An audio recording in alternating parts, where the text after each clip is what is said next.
الحمد لله نحمده ونستعينه ونستغفره ونؤمن به ونتوكل عليه ونعوذ بالله من شرور أنفسنا ومن سيئات أعمالنا من يهده الله فلا مضل له ومن يضلله فلا هادي له ونشهد أن لا إله إلا الله وحده لا شريك له ونشهد أن سيدنا ومولانا محمدا عبده ورسوله أما بعد فأعوذ بالله من الشيطان الرجيم بسم الله الرحمن الرحيم يا أيها الذين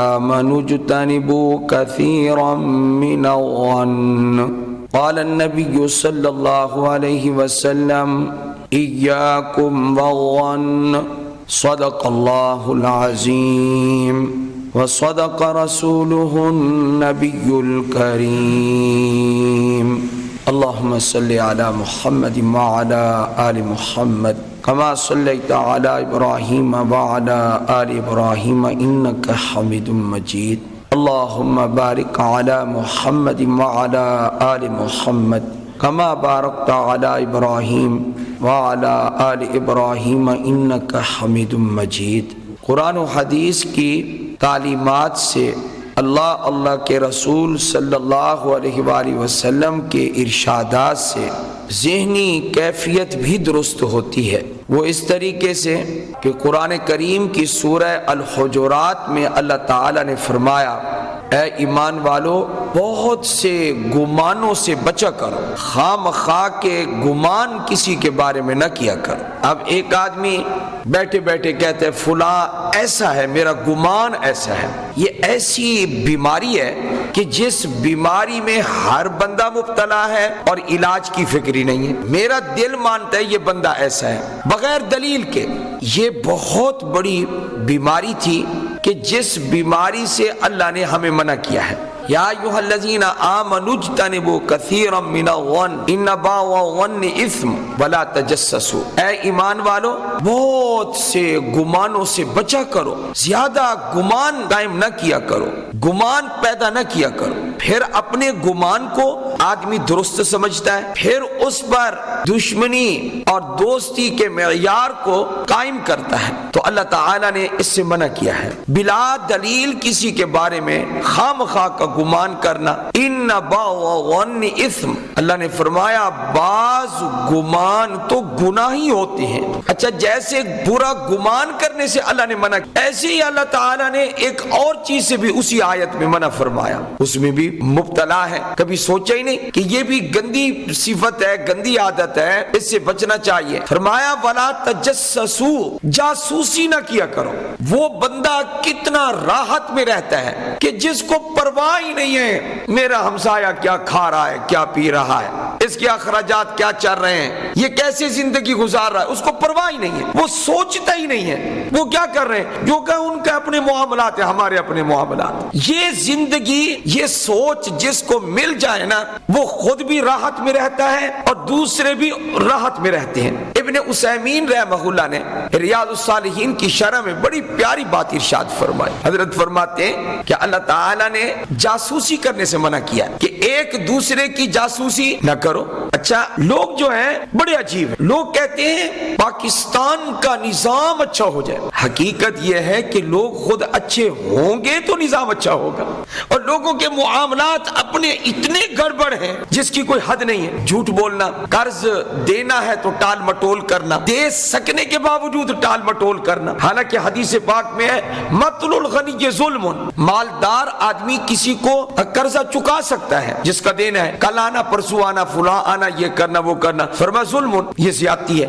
عادت لوگوں کی ایسی بن گئی ہے، اور لوگ کہتے ہیں جی پاکستان کا نظام اچھا نہیں ہے، تو جب آپ کے خود معاملات اچھے نہیں ہوں گے نظام کیسے اچھا ہوگا؟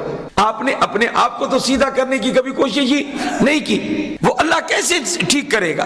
اس طریقے کی اور بہت ساری صورتیں. رشوت لینے والا رشوت چھوڑتا نہیں ہے, سود کھانے والا سود چھوڑتا نہیں ہے, تو نظام کیسے درست ہوگا؟ تو اللہ جل جلالہ نے ایک ہی آیت میں جہاں تک میں نے پڑھ لی ہے 2 چیزوں سے منع کیا. برا گمان نہ کرو خامخواہ کسی کے بارے میں, اور جاسوسی نہ کرو, کسی کی ٹوہ میں نہ لگو. ولا تجسسو, حدیث پاک میں آیا ایاکم والظن, اپنے آپ کو گمان سے بچاؤ. اللہ اکبر کبیرہ.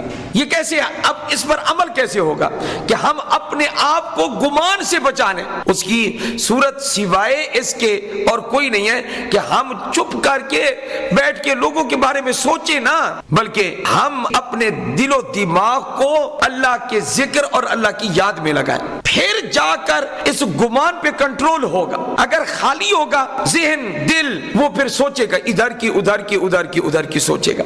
نہ ہم اس کو فارغ رکھیں گے اور نہ یہ ادھر ادھر سوچے گا. اتنے خوش نصیب لوگ تھے کہ وہ کام بھی کر رہے ہوتے تھے, ایک وقت تھا, اور ساتھ ساتھ زبان پر اللہ کا ذکر بھی جاری رہتا تھا. یہاں ملتان کا ایک آدمی مشہور, کئی مرتبہ میں ذکر کر چکا ہوں, ہم نے نہیں دیکھا لیکن وہ اخبار بیچتا تھا, تو اس کی ایک عادت بن گئی تھی, وہ ہر وقت زبان پہ ملتا السلام علیکم وعلیکم السلام, باتوں باتوں میں اس کی زبان پہ چونکہ ہر وقت جاری رہتا تھا, تو وہ بعضوں کا سننے میں بھی لوگوں کو ملتا تھا. استغفر اللہ استغفر اللہ استغفر, وہ پڑھتا رہتا تھا, وہ استغفر اللہ پڑھتا رہتا, وہ اتنا پڑھتا رہتا تھا کہ لوگوں نے اس کا نام ہی رکھ دیا بابا استغفر اللہ. اللہ پاک نے اس کا جو خاتمہ کیا, واقعات اس بابے کا سنانے والے, کہ وہ جب حرم شریف پہنچا, اللہ نے اس کی موت کا جو وقت اور جگہ لکھی تھی وہ مدینہ پاک لکھی تھی, اس کی مدینہ میں اس کی وفات, بقیع میں اس کی قبر بنی. فضول زندگی تو گزر جائے گی, میرا گمان ہے, میرا یہ ہے, میری سوچ ہے,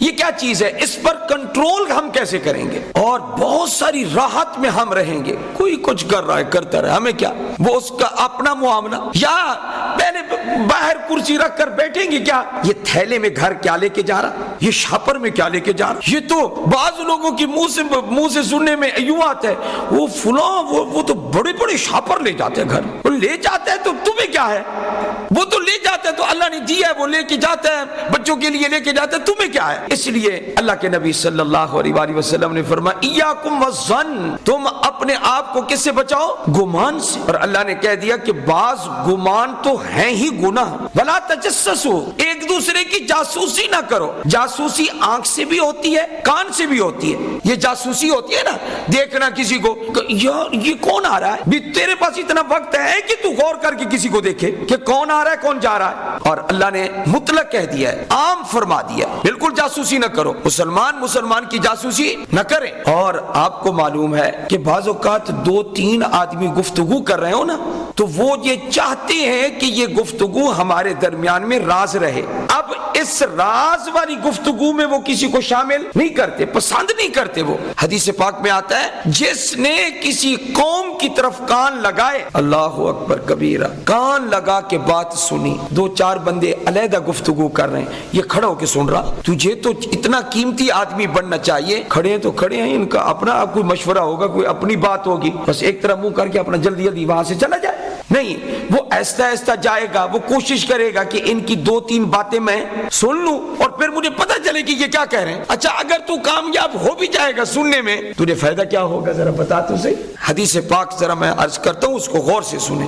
من استمع الی قوم, کان لگا کے لوگوں کی باتیں سنیں جو شخص, وہم لہ کارہون او یفرون, فرمایا لوگ ناپسند کر رہے ہیں کہ یہ بندہ ہماری بات نہ سنے, وہ اس کو بتانا نہیں چاہتے, وہ اس کو اپنی گفتگو میں شامل کرنا نہیں چاہتے, وہ اس سے بھاگتے ہیں, وہ اس کو شامل, یہ گسڑتا ہے درمیان میں, بیچ میں پڑتا ہے. اس کے بارے میں ذرا حدیث پاک سن لیں. صبا فی اذنہ العنق, کہ کان لگا کے کسی کی باتیں سننا, اس کی مسلمان کو سزا کیا ملے گی؟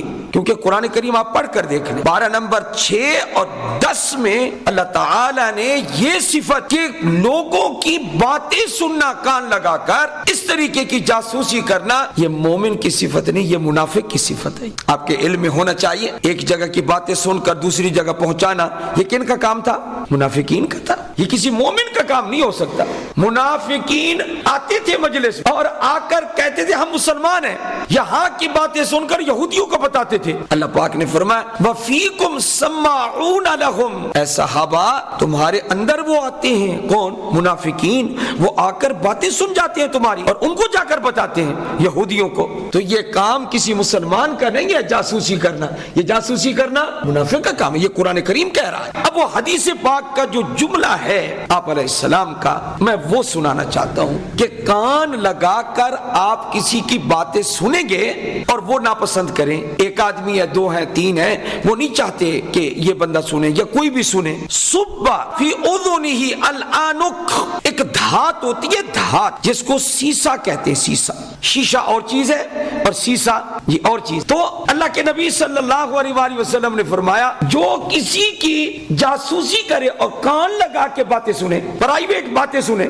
فرمایا یہ سیسا پگھلا کے اس کے کان میں ڈالا جائے گا قیامت کے دن۔ کان کتنا نازک عضو ہے، اللہ تعالیٰ اسی کے اندر اس دھات کو پگھلا کے اس کے کان میں ڈالیں گے، چیخیں نکلیں گی اس وقت۔ کیا فائدہ میرا مسلمان کی جاسوسی کرنے کا؟ اور ایک بات اور سمجھیں، جب آپ کو کوئی اپنی گفتگو میں شامل نہیں کرتا، آپ زبردستی شامل ہوں گے یا چھپ کے آپ باتیں سنیں گے یا تجسس کریں گے اور اس کو پتہ چلے گا تو وہ مومن ہے اور اس کو تکلیف ہوگی۔ اور اللہ جل جلالہ کیا فرماتے ہیں والذین یؤذون المؤمنین والمؤمنات بغیر ما اکتسبوا فقد احتملوا بہتانا واثما مبینا۔ دو آیتوں کا میں خلاصہ بیان کر دوں۔ اس سے پہلے والی آیت میں آیا ان الذین یؤذون اللہ ورسولہ لعنہم اللہ فی الدنیا والآخرہ واعد لهم عذابا عظیما، جو اللہ اور اللہ کے رسول کو ناراض کرے اللہ کی ان لوگوں پر لعنت ہے، دنیا میں بھی اور آخرت میں بھی، اور اللہ نے عذاب عظیم تیار کر رکھا ہے۔ اور جو لوگ مومن مردوں کو، مومن عورتوں کو تکلیف پہنچاتے ہیں اور جو کام انہوں نے کیا نہیں وہ ان کے ذمہ لگا دیتے ہیں، میرے رب نے کہا ہے نہ کردہ کام کی نسبت کرنے والوں تمہیں پتہ بھی ہے کہ تم نے کیا کیا ہے، فرمایا فقد احتملوا بہتانا واثما مبینا، تم نے گناہ کا بھی ارتکاب کیا اور تم نے بہتان بھی باندھا ہے۔ اللہ کے علم میں سب چیز، اللہ کے علم میں، اس لیے کتنی راحت والی زندگی ہے۔ کون سی؟ کہ آدمی کہے دوسرے کے معاملات اپنے اور ہمارے معاملات۔ حضرت عبداللہ ابن مسعود رضی اللہ، سب کہیں رضی اللہ تعالی، صحابی جلیل القدر، صحابی رسول، اتنے کریم صحابی ہیں، اتنے عظیم صحابی ہیں، ان کے فضائل بیان کرتے ہوئے علماء اش کر اٹھتے ہیں۔ آپ کے علم میں ہونا چاہیے کہ یہ ایک کافر کی بکریاں چراتے تھے حالت کفر میں۔ حضرت عبداللہ ابن یہ غریب صحابہ میں سے تھے، مالدار صحابہ میں سے نہیں تھے، لیکن حالت کفر میں تھے تو ایک کافر کی بکریاں چراتے تھے۔ کہتے ہیں کہ مکہ کے پہاڑ ہیں آس پاس، انہی میں بکریاں چرا رہا تھا تو ادھر آپ علیہ السلام تشریف لائے، حضرت صدیق اکبر بھی تشریف لائے رضی اللہ تعالیٰ۔ آپ علیہ السلام نے فرمایا ابن مسعود کیا تو ہمیں دودھ پلائے گا؟ حضور نے فرمایا جی میری تو بکریاں ہیں نہیں کیونکہ میں بکریوں کا مالک۔ یہ وہ صحابہ ہیں، صحابہ کی حالت دیکھیں کہ حالت کفر میں بھی خیانت، اللہ اکبر، یہ بکریاں میری نہیں ہیں اس لیے میں ان بکریوں کا دودھ نہیں پلا سکتا، یہ فلاں سردار کی ہیں، مکے کے فلاں سے کافر کا نام لیا۔ حضور اکرم صلی اللہ علیہ وآلہ وسلم نے فرمایا اچھا ایسی بکری کہ جس کا دودھ بالکل خشک ہو چکا ہو، بالکل ایک قطرہ بھی دودھ نہ دیتی ہو، تو وہ بکری ہمارے سامنے لاؤ، اگر ہم اس سے دودھ نکال لیں تو تمہارے مالک کو اس پر کوئی اعتراض تو نہیں ہوگا؟ کہا نہیں، وہ تو صرف یہ دیکھے گا کہ دودھ والی بکریاں چرا کے میں واپس لے جاتا ہوں، ان کے تھن بھرے ہوئے ہونے چاہیے بس، اور جو دودھ دیتی نہیں ہے وہ ان کی طرف توجہ ہی نہیں کرتا، وہ جب دینا شروع کریں گی پھر دیکھا جائے گا۔ فرمایا جس کے تھن بالکل خشک ہو چکے ہوں وہ بکری میرے سامنے لاؤ۔ کیا پتا تھا کہ میری قسمت بدل رہی؟ حضرت عبداللہ ابن مسعود رضی اللہ فرماتے میں نے ایک مڑیل قسم کی بکری پیش کر دی، تھن بالکل خشک تھے اور میں اپنی آنکھوں سے دیکھا، حضور نے ہاتھ پھیرا، تھن جو ہے دودھ سے لبریز ہو۔ فرمایا میرے دل میں تو ایسی کوئی سچائی بیٹھی نا کہ یہ ہیں۔ فرمایا کہ میں نے تو بکریاں آ کے واپس کر دی اس کافر کو، یہ لے بڑی بکریاں، کیا تجھے ضرورت نہیں ہے نوکری کی؟ نہیں نوکری تو میں نے کرنی ہے لیکن اب تیری نہیں کرنی، محمد کی کرنی ہے اب صلی اللہ علیہ وسلم۔ اب کس کی غلامی ہے؟ محمد مصطفیٰ صلی اللہ علیہ وسلم۔ صداقت بیٹھ گئی دل میں، حضور کی محبت بیٹھ گئی۔ ہم 1400 سال بعد گئے گزرے مسلمان، یعنی حضور کا نام آتا ہے تو سوچتے ہیں حضور جب نظر آئیں گے تو کیا عالم ہوگا، کیا عالم ہوگا جب حضور کی زلفیں دیکھیں گے، کیا عالم عالم ہوگا کہ حضور کا چمکتا ہوا چہرہ دیکھیں گے، کیا عالم ہوگا کہ حضور سجدے میں سر رکھیں گے اور اللہ کہے گا اب اٹھا سر، تو مانگتا جا میں عطا کرتا جاؤں، تو سفارش کرتا جا میں سفارش قبول کرتا جاؤں گا۔ وہ کیا عالم ہوگا، وہ آنکھیں اس وقت مومن کی ٹھنڈی ہو جائیں گی جب حضور کے چہرے انور پر نظر پڑے، اور یقیناً پورا معاشر، جہان، آدم، انسانیت، خلقت ہوگی قیامت کے دن۔ لیکن یہ بات تو یقین سے آپ جان لینا، سب سے زیادہ حسین چہرہ اس دن محمد مصطفیٰ کا ہوگا صلی اللہ۔ تو اس وقت گناہ گار امتیوں کا کیا عالم ہوگا۔ حضور پاک کا شہر آج بھی اتنا بارونق ہے جس کی کوئی حد نہیں ہے، اتنی برکت ہے جس کی کوئی حد نہیں،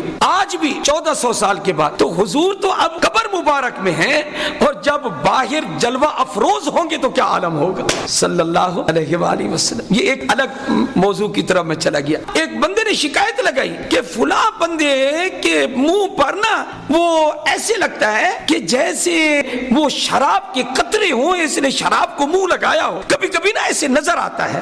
ایک بندے نے شکایت لگائی ایک بندے کی، حضرت عبداللہ ابن رضی اللہ عنہ۔ حضرت نے کیا فرمایا؟ فرمایا بات سنو، جب تک ہم خود اپنی آنکھوں سے اس کو شراب پیتا ہوا نہیں دیکھیں گے اس وقت تک ہم کوئی فیصلہ نہیں کر سکتے۔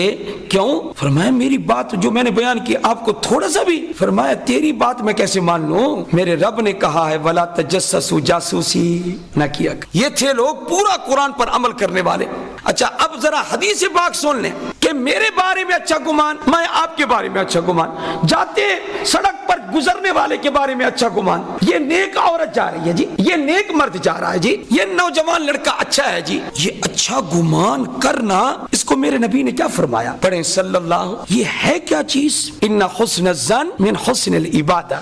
اللہ کے نبی نے فرمایا اچھا گمان اچھی عبادت ہے۔ اللہ ہم سب کو عمل کی توفیق عطا فرمائے۔ وآخر دعوانا الحمدللہ۔